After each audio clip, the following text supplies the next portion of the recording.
Hey everyone, welcome back to the channel. Today I'm gonna show you how to set up multiple users on Android. Share your device with others. To enable multiple user profiles, under Settings, tap on Accounts and Backup. Then tap Users.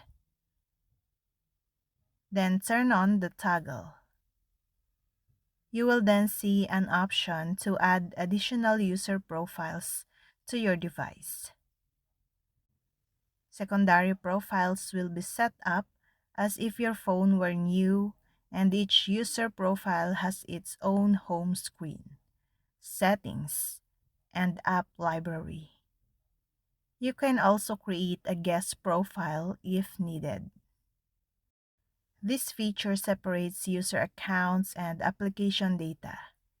It is useful in cases when parents allow their children to use their phones.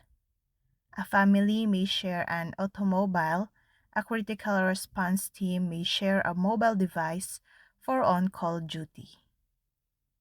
With Samsung One UI 5.0 bringing multi-user support, you can use user profiles to more clearly separate your work life from your home life.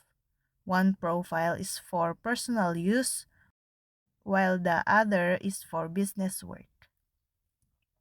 It should be noted that Samsung has already made this functionality available on its tablets, which is more likely to be shared among multiple users. And that's all. Thank you guys for watching these videos, and see you guys in the next video.